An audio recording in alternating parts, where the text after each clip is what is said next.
Retrouvez Sans détour avec le lycée Nature, des formations par apprentissage et pour adultes en agriculture et paysage.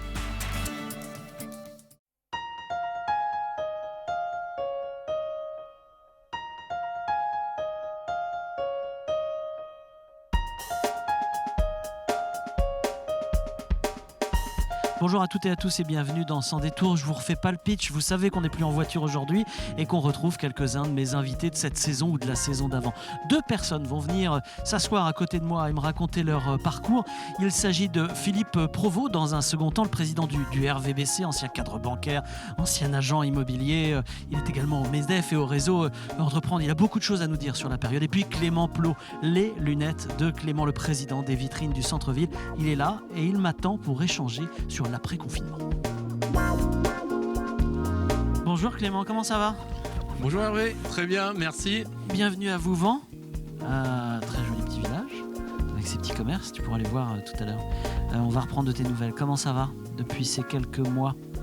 Toi ça fait longtemps, ça fait une bonne année. Oui, ça fait un moment en effet qu'on a enregistré ensemble cette émission. Ouais. Depuis, il y a eu quand même pas mal d'événements. Bien sûr, pour le commerce, on a été quand même pas mal bousculé, que ce soit l'actualité l'hiver dernier ou plus récemment avec ce problème sanitaire qu'on a vécu. Donc il faut dire que ça a été quand même très difficile et aujourd'hui ça va beaucoup mieux, je retrouve le sourire. Alors quand tu dis ça a été très difficile, on va rentrer un peu dans le détail. Ouais. Qu'est-ce qui a été difficile ? Déjà la fermeture qui a été très brutale quand même des commerces. On n'est jamais préparé à ce genre d'événement. Quand on a des difficultés dans nos boutiques, dans notre organisation interne, on maîtrise les choses ou alors on les sent venir. Là, on était impuissant face à ce qui s'est passé. Donc ça a été très violent quand même. Et après, il a fallu se réorganiser parce que quand on est un entrepreneur, on se bat, on ne lâche rien. Et donc, on a fait tout ce qu'il fallait pour pouvoir réouvrir. Et donc, ça a été quelques nuits blanches pour pouvoir s'organiser. C'est là où on est content d'avoir des associations de commerçants pour partager les difficultés. Donc, on a pu. Monsieur le président des vitrines du centre-ville, notamment. Quand on dit que ça a été difficile, ça veut dire que humainement, nuit blanche, angoisse. Tu t'es posé de vraies questions. Ça t'a recentré sur quelques essentiels, peut-être ? Oui, on se pose des vraies questions et on peut dire avec... alors c'est un peu tôt encore pour vraiment avoir du recul, mais on peut dire qu'on sort plutôt grandi, je trouve, de cette période-là, à titre personnel déjà, parce que ça permet de voir vraiment ce qu'on a envie de faire, ce qui nous plaît dans nos activités. Ouais. On va en parler. Regarde le premier extrait où il est question justement de ces essentiels quand on était dans cette émission tous les deux. T'as tout un tas d'engagements et en plus 7 enfants, donc il faut assurer derrière. Hein. C'est pas simple. Non, c'est pas simple. On peut le dire comme ça en effet, mais aujourd'hui j'ai besoin de ça. J'ai besoin d'avoir une vie active, moi. Je vis à 100 à l'heure, je profite de tous les moments, et que ça soit à niveau personnel, professionnel ou dans mes engagements associatifs. Ouais. Quelle est la place du ressourcement familial dans l'ensemble de tes activités ? Est-ce que tu te fixes une assaise, un rythme avec chaque enfant notamment, avec ta femme ? On est obligé d'être organisé comme ça quand on est à la fois à la CCI, aux vitrines du centre-ville, tout ce dont on va développer abondamment. La priorité pour moi, c'est la famille. Ouais. De toute façon, c'est ce que je mets toujours en numéro 1. Là, tout le monde a été bousculé. Le boulot, la famille, vaste brassage. Alors, première question, quand on passe de tout à rien, comment ça se passe ? Plus de vitrines, plus de magasins, plus de CCI ? Ou alors, à l'inverse, énormément de choses qui se redémarrent autrement. Oui, tout a été bousculé, ça c'est sûr. Devoir se séparer comme ça, c'est là où on se rend compte des choses qu'on aime. Ce qu'on aime faire. Alors, ça m'a rapproché de la famille. Ce que je disais, c'est que c'était le numéro 1. Tu avais quand même été vache, ta première question là, avec moi. J'aime bien. C'était très intrusif déjà. Ça, je me souviens, tu me l'avais déjà dit secret, à l'époque. Oui, tant pis, c'est comme ça. Même si c'est en effet ce que je mets toujours au cœur de ma vie, c'était très intrusif. Mais tu avais eu raison. Je plaide coupable. Là, de m'éloigner de mon business comme ça m'a montré que ce que j'aime dans mon métier sont les clients. c'est cette dimension sociale qu'on a dans le commerce qui m'a le plus manqué en fait. Et de pouvoir relever le rideau, retrouver tous les consommateurs, j'ai compris que c'est ce qui donnait du sens à mon métier. Et puis la famille, évidemment. Alors, on va pas réaborder le sujet, mais vous vous êtes retrouvés tous confinés aussi. On imagine que ça rapproche, mais que parfois ça châtaigne un peu. Il y a beaucoup de familles où ça a été très difficile, les devoirs, etc., l'organisation. Oui, ça m'a permis de comprendre que je ne suis pas fait pour être prof, ça c'est sûr. Donc il y a des choses comme ça où on prend conscience de nos limites à titre personnel. Par contre, c'est un vrai bonheur de se retrouver ensemble, ça c'est sûr, tous en famille. Même si cette situation n'était pas normale, ça permet de vivre certaines choses avec nos proches. Et quand on est confiné ensemble, comme j'ai pu l'être à la maison, c'est quelque chose de fort quand même aussi, ça. Mais pas facile parce que chacun a son tempérament, chacun a sa personnalité, et donc dans des moments comme ça, il faut que chacun trouve sa place. Bien sûr. Comment as-tu vécu je sais que tu es un homme de la nature aussi, tu aimes bien te ressourcer. Là, on est le cadre est magnifique. Devant la mer, c'est vraiment très joli. Toi, tu habites aux rives de Lyon, comme leur nom l'indique. Pas facile d'avoir un petit joyau comme ça à côté de chez soi et de ne pas avoir le droit d'y aller. Oui, j'ai fait le choix d'habiter dans cette partie-là de la vallée de Lyon parce que c'est un beau terrain de jeu pour moi qui aime me balader, qui aime me promener, courir, faire du vélo. C'est un plaisir. Cette vallée verte, elle est vraiment une pépite. C'est l'un des atouts de Rive de Lyon en tout cas. Donc d'être limité à tourner à 1 kilomètre de la maison pendant 2 mois, c'est vrai que... Ça n'a pas été ce qu'il y avait de plus simple. C'était un peu frustrant, mais c'est comme ça qu'on apprécie 2 fois plus les choses après. On regarde le deuxième extrait.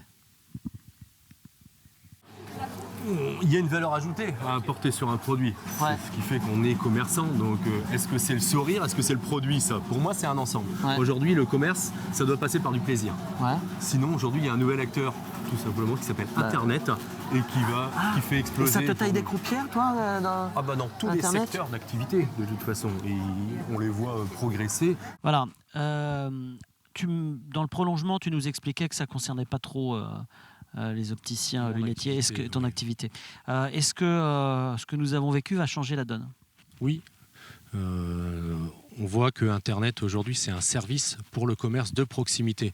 Pendant longtemps on a été plutôt opposés en se disant non c'est un concurrent. Là non, on se rend compte que on peut développer intelligemment Internet avec du click and collect, avec un système de e-commerce réfléchi, quelque chose qui est anticipé, qui nous permet justement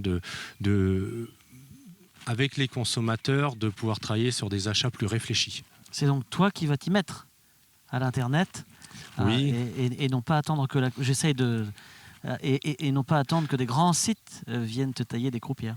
Ce qui est sûr, c'est qu'il faut prendre le train. Il ne faut pas rester sur le quai. Et Internet est là aujourd'hui. On sait que 80% des gens vont quand même repérer des achats avant d'aller dans les boutiques. Maintenant, il faut s'en servir comme une vitrine, en fait. On va regarder le dernier extrait. Si j'ai des choses à faire, ça sera peut-être plus dans la création de lunettes. D'accord. Développer ma collection, ça serait un vrai challenge pour moi. Après 20 ans d'opticien, je pourrais faire 20 ans de lunetier. Tu commences? Je suis en train d'y réfléchir, tout à fait. Je commence à faire des dessins. Tu mets les mains dedans. Je fais mes prototypes en fait actuellement. Ça, c'est pas un prototype, les lunettes que tu as là? Ça, c'est pas un modèle que j'ai réalisé. C'est une belle collection française, mais D'accord. fait main, mais pas par moi. Donc l'avenir pour toi, c'est devenir un peu créa quand même. Un petit côté artiste. Exactement, qui demande qu'à se révéler à un moment. Sur le produit, mais ce que j'aime, c'est tout l'environnement. C'est le packaging autour d'un produit. C'est l'histoire qu'il peut y avoir. Très bien. Et ma collection s'inspirera de toute façon de ma vie. Ouais. Ta collection s'inspirera de ta vie. Elles sont belles tes lunettes. Ouais. Merci. Alors ça y est, t'as sauté le pas, t'es un vrai lunetier. C'était un peu la conclusion la dernière fois dans l'émission. C'était le projet. C'est un départ pour moi d'autre chose dans ma vie. Ouais. Et pour faire le lien avec ta première question, ma collection s'inspire en effet de ma vie, mais de ma famille surtout. Chaque lunette représente pour moi un membre de ma famille. Celle-ci, c'est mon fils Vianney. D'accord. Donc chaque lunette a un prénom, mais au-delà de ça, c'est vraiment une inspiration que j'ai avec mes proches. D'accord, très Très bien. Une inspiration que tu partages en famille. Je commence à te connaître un tout petit peu. J'ai terminé en disant que tu étais en train de devenir un artiste. Maintenant que je te connais un peu, tu peins. Tu fais des petites vidéos privées, un peu légères, parfois moins privées. Tu es dans une phase où tu te sens pleinement épanoui, on a le sentiment.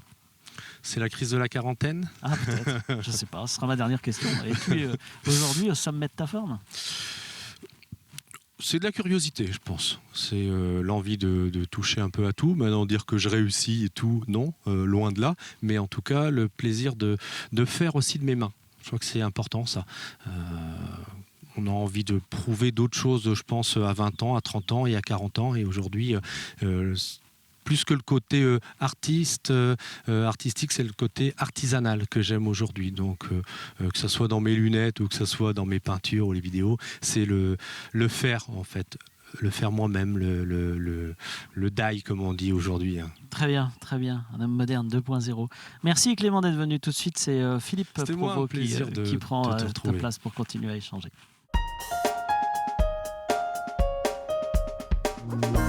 Bonjour Philippe Provost. Bonjour. Comment vas-tu? Et toi, Hervé?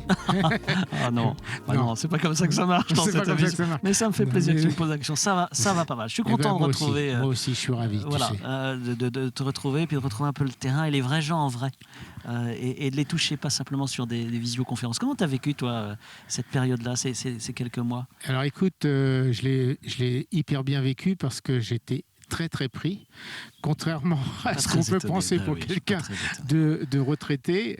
J'étais hyper pris par mes différentes actions que je peux avoir. Dans leur basket, MEDEF, réseau MEDEF, réseau MEDEF ensemble. Ouais, réseau, c'est réseau entreprendre. Réseau entreprendre. Et MEDEF. Les trois ont pris énormément de place. Oui, beaucoup de visio, beaucoup de call conf, et essentiellement quand même le basket, parce que la grosse question, c'est savoir on n'arrête pas, on continue. C'était savoir si la saison allait s'arrêter au niveau des pros ou pas. Alors, on est obligé d'en reparler en peu de mots, mais vous irez voir l'émission d'Aurélien Huard, 85 chronos, que tu as fait avec lui et Manu la semaine dernière. On continue? Bien sûr. Encore. On se projette toujours dans l'avenir. On se projette dans l'avenir. Tu as eu des sueurs froides? Toi qui es un homme plutôt calme, qui n'a pas peur d'habitude. Ce qui est le plus gênant dans cette opération-là, c'est qu'on ne sait pas quand est-ce qu'on va reprendre. Et moi, j'ai horreur de ça parce que j'aime bien me projeter dans l'avenir.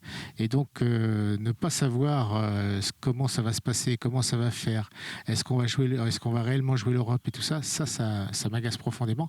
Mais de toute façon, je suis quand même de nature optimiste, donc je sais que ça va se faire. Allez, on va regarder le premier extrait parce qu'il concerne le basket, justement, avant de passer à autre chose. Disons que c'est pas la même approche. Ouais. Les filles, faut être plus doux, ferme aussi à la fois. Elles sont plus respectueuses, mais par contre, quand elles sont contrariées, qu'est-ce que ça peut durer longtemps? D'accord. Tu sais qu'elles nous regardent là. Oui, mais ça fait rien. Je peux dire quand même au niveau. Par contre, quand ce sont des garçons, on peut se dire les choses plus rapides en face quand on n'est pas d'accord. Et puis voilà, après c'est fini.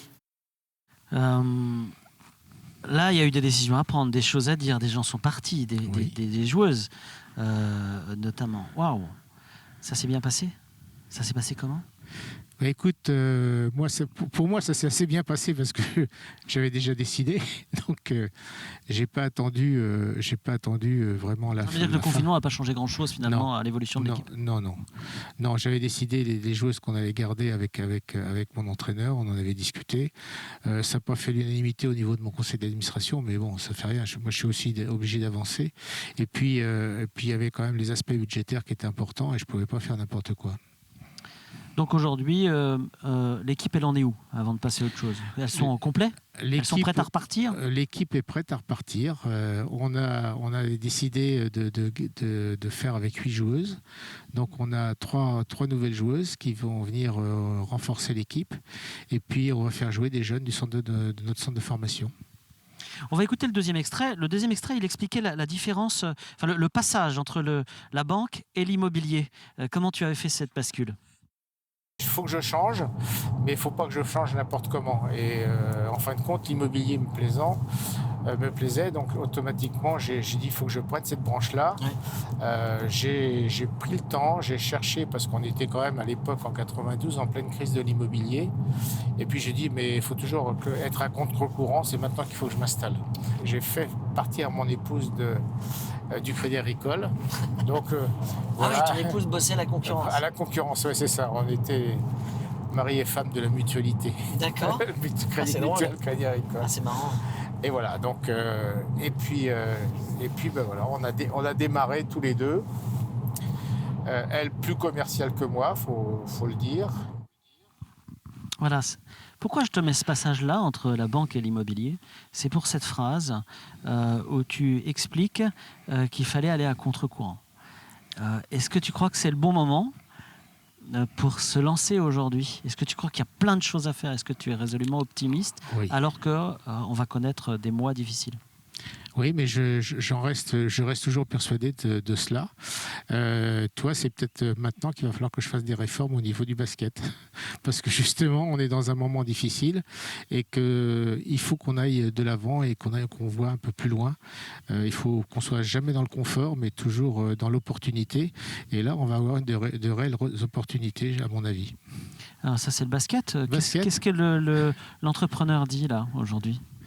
Je dis qu'il faut continuer à entreprendre. Hein. Ce qui est très dur, c'est pour les jeunes aujourd'hui. Moi, je suis très inquiet pour les jeunes parce qu'effectivement, ils arrivent sur un marché du travail qui est complètement bloqué pour eux. C'est leur premier boulot, ils sont en CDD, ils sont en intérim et ça va être très compliqué pour eux. Et moi, c'est pour eux que je crains. Sur des entrepreneurs qui ont bourlingué un peu, non, ils vont faire des choses. Moi, je suis en train d'essayer de faire un petit lotissement. Là, tu vois, il faut que je fasse quelque chose de toute façon. Attends, c'est quoi? Qu'est-ce que tu nous dis? Tu es en train de faire un petit lotissement. C'est-à-dire que tu es reparti un peu aux affaires. Oui, mais il faut continuer. Je ne peux pas m'arrêter, moi. Voilà, c'est indispensable. D'accord. Bon, la troisième volet dont on a assez peu parlé, hein, on écoutera, t'inquiète pas, la troisième partie. Donc on a parlé du basket et du MEDEF. Le troisième sujet, c'est le réseau Entreprendre. Moi, j'ai eu la joie de te découvrir au réseau Entreprendre, où tu vient d'adhérer la semaine dernière. Je crois qu'on n'en a pas parlé dans l'émission et je ne le savais pas. Et on est dans la transmission. Là. Aujourd'hui, tu as opéré quand même une grande bascule vers la transmission. Tu me parles de jeunesse, etc. C'est essentiel pour toi. Hein. Je crois qu'on n'est pas là pour garder ce qu'on a appris tout au long de sa vie. On est là pour transmettre. Ça me paraît indispensable et important. Et puis je crois que l'échange entre un jeune et un plus vieux, de toute façon, c'est toujours intéressant parce qu'on apprend de tout le monde. Ça me donne l'occasion de t'évoquer en peu de mots la place des personnes plus âgées et de nos aînés. Aujourd'hui, est-ce qu'elle est assez équilibrée dans le monde dans lequel on vit, à ton avis? Je crois que le problème, c'est que c'est aujourd'hui les personnes âgées, entre guillemets, coûtent un peu cher parce qu'on arrive à un monde où il y a moins de travailleurs qu'avant. Et donc, va falloir un peu payer tous ces gens qui ont œuvré durant toute une période de leur vie et qui... Voilà, si on veut rester dans un système de répartition, va falloir un peu peut-être revoir les choses. La politique n'est jamais totalement éloignée finalement de ton parcours. On regarde le troisième extrait pour terminer. Je suis toujours dans l'avenir.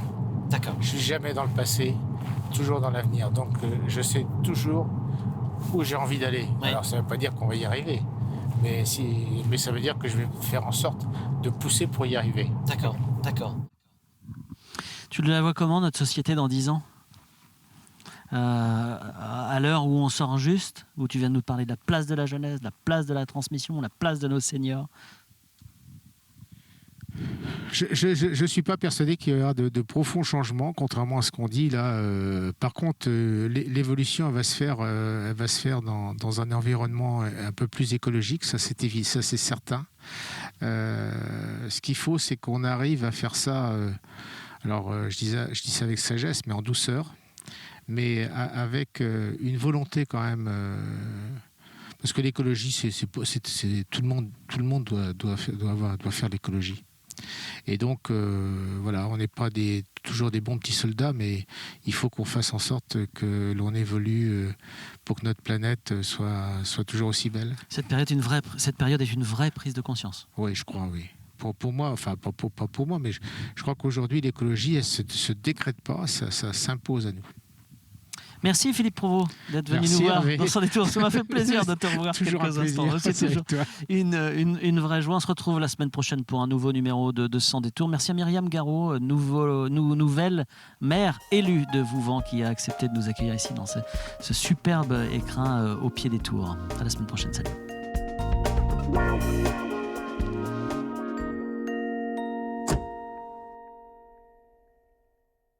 C'était Sans Détour avec le lycée Nature, des formations par apprentissage et pour adultes en agriculture et paysage. Plus d'infos sur lycénature.com.